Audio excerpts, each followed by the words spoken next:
So it's always exciting when you can bring friends from the community to come and talk and share in their knowledge around the awareness that we're bringing for Black health and wellness. We're bringing Taylor Toynes, the CEO of 4 Oak Cliff, to talk about the amazing things that he's doing in South Dallas. The pillars that he works behind do include advocacy for the community that he lives in. As an educator, he is doing amazing work around COVID and actually empowering the people that live in the community to take lead and charge for their own health and wellness. We're excited that you can hear his story and all the magic that he's doing in South Oak Cliff.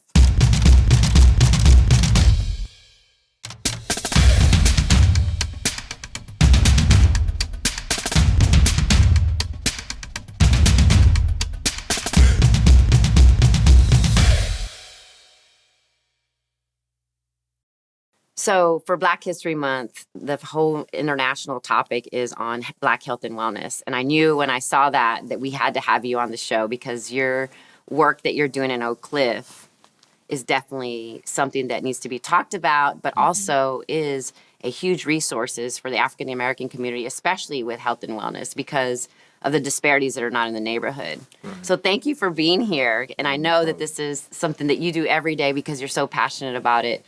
But for me, serving on your board has just really moved me. And I really want the world to see and to hear your story on how this has started for you.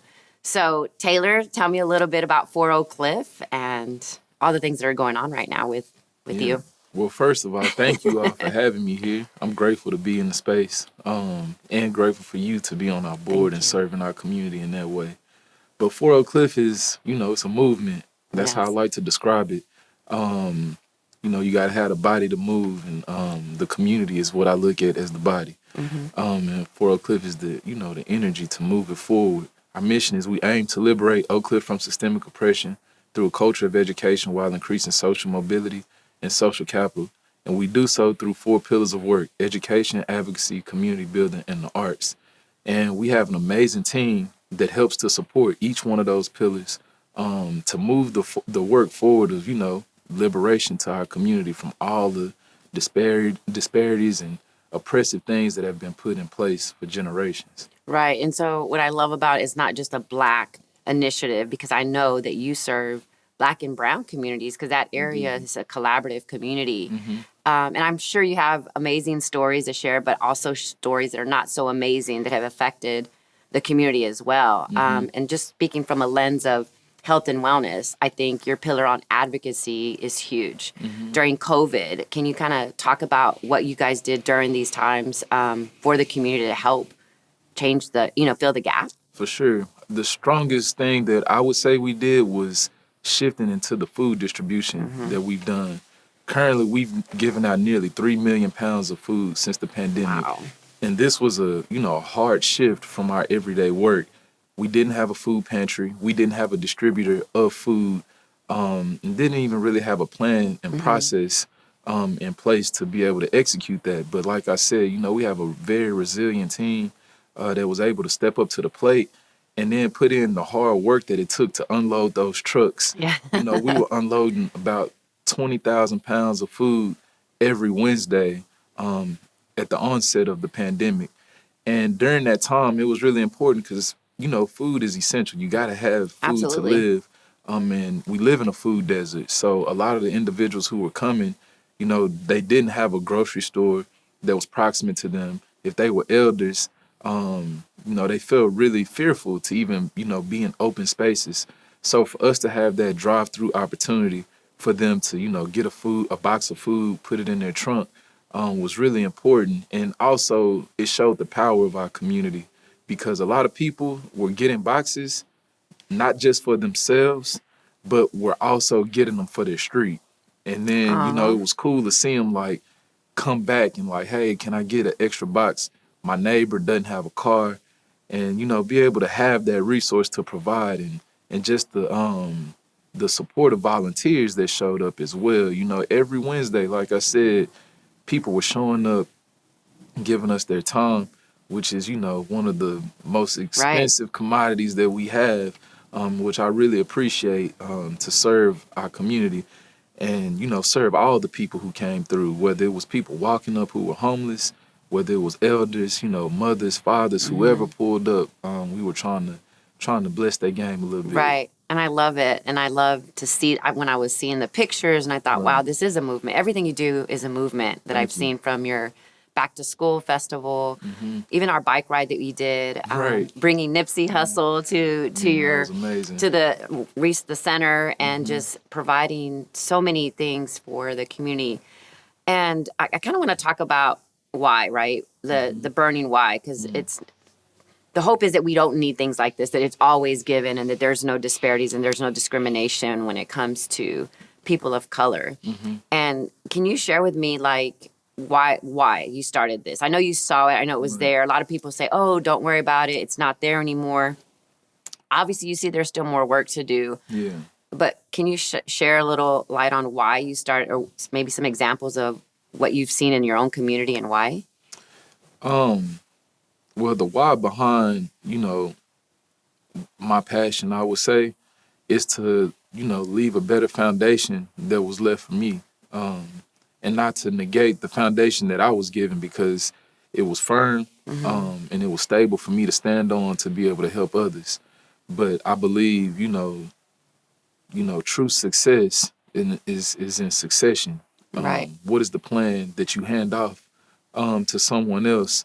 So for me, is preparing the world for the generations to come, for them to, go further than any of us have, and do more than any of us did. So the things that I still see, yes, we've seen, the zip code that we serve leads the state of Texas with the most people incarcerated, still currently. But I try to find the silver lining in it. We went from 800 plus inmates to 600 now. Wow. It reduced by 200, but it still leaves the state of Texas. But I think of the families that are broken from that. I think about, the generations that are traumatized from that. And I think about the individuals who are serving that time. That some of my family is incarcerated, close friends, students that I've taught. So I just think about, what foundation were they given that put them in a position to make some of the decisions that they had to make. And I don't want anyone to have to do any of that or experience any of that in their lives. But when I also think about a lot the root cause of the problems that we're seeing, a lot of the root cause problems just go back to really poverty and racist policies that were passed that held particular individuals down intentionally. But then, sometimes you can get so caught into the problem that you lose sight of what the solution is. So currently, we're digging towards what's the root cause of the solutions that we can look at. I think we've examined the problem, and I think systemic oppression is like COVID. It is ever changing. Right. Like it's always can be something new. But as long if we can have our minds set on what the solution oriented things are, build a future proof society, learn from what happened before us and what's happening currently, I think we can see the world in a better place and also equip, the young people to be able to handle and dismantle the things that we've all had to go through. Right. And I love that. And I was doing some some digging on why health and wellness this year, right? It talked about the segregation of hospitals and how even, Black people could not go to the white hospital, like the signs that you see colored here and white here, or whatever. And they talked about infant mortality rates, like Black women dying, like all of these statistics that are still relevant right now. And are these conversations that you have at a facility or in the community too around what do we do for that part of it, right? Like you said, the food deserts, what are we doing for that? I know you're doing something. What is the hope that you see in the future and how we can sort of shine light on it and then fix it, right? Yeah, I think education is one of the most important things to gain the knowledge of these things. And you're right on point with, historically it being a problem.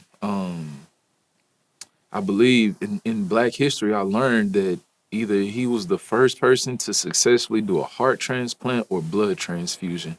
One of the two. Was a black man, but he ended up dying because the hospital refused to work, like, to help him in an emergency surgery. Oh That's my how he ended up losing goodness. his life. And this is the man that, That actually brought this to light, right? right.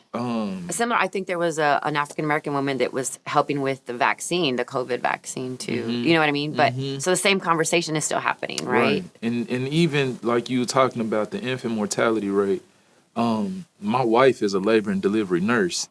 So just talking to her, even when we think of things like breastfeeding and how essential that is to a young person, to a baby, and how many people don't have the opportunity, the resources, the time, the support to continue to nourish a baby in that way. And then we look at down the line the health disparities, especially within the African American community.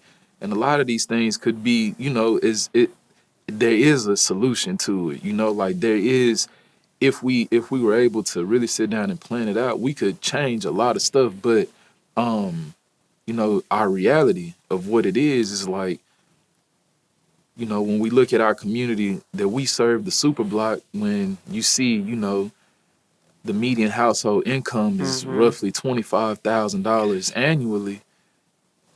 What jobs are those that are going to allow a mother to go nurse their child fully, or even have the time to take off to be with their child, to nourish them and grow them? Parkland did a report and said that our zip code was one of the most unhealthy zip codes in all of North Texas. Wow. And I believe that it's a few things that I feel heal the body, but the number one medicine is the food we intake.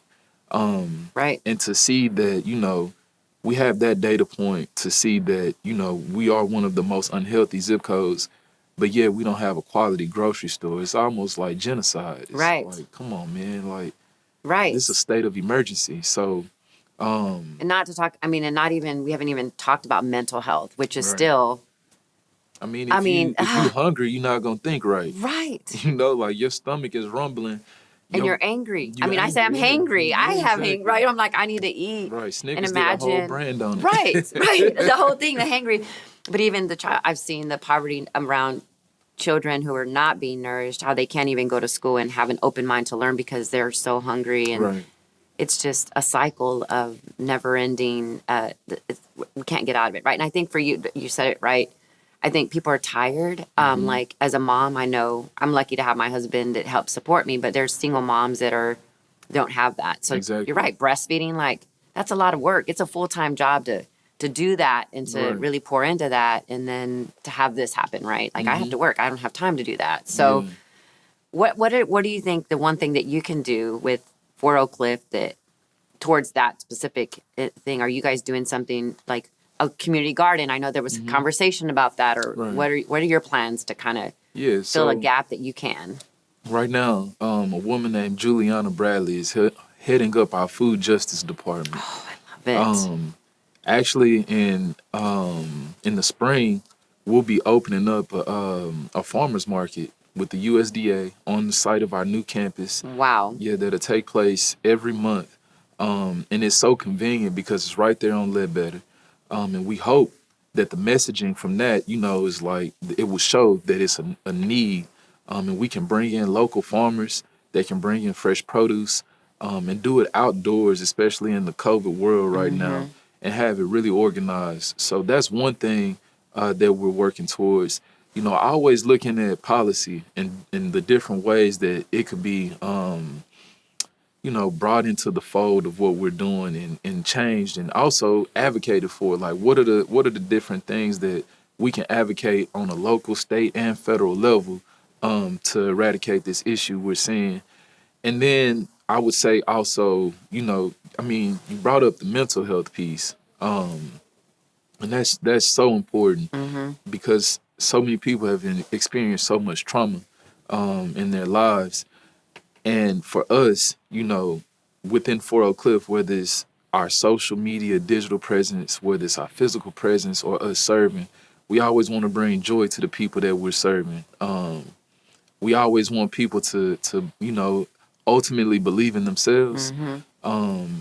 Because I think that the more that a person can dig into themselves, the more they'll find out how strong they are. Right. And And that's liberation, that right? is Going back to your core mission. indeed. That's amazing. And it's humility. Like you want to serve people with humility because it's already hard enough to show up there and ask for help, right? Right. It's so hard for that because I Right. come from that.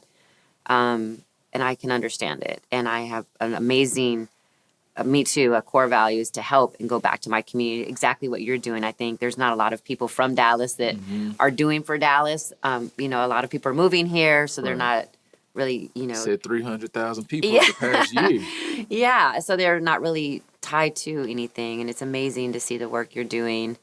Like I said, I feel humbled and honored, and I love to see what you're doing, and I want to make sure that we're supporting you, and hopefully this story will magnify the work that you're doing too, but also bring awareness to South Oak Cliff Right on. and to Because we Fort up Oakland. right now. Oak Cliff is Yeah. up. State champs of the high school. 100% of the students graduate at South Oak Cliff. We in the Oak Cliff Renaissance right now. And Yeah. I'm grateful to be able to serve. That's I'm awesome. grateful to show up and serve every day. Well, I will continue to raise the bar for you and serve on your board and do the work that we need to do. And we're committed. So thank you, Taylor. Thank you. Thank you. Thank you for the opportunity. Of course.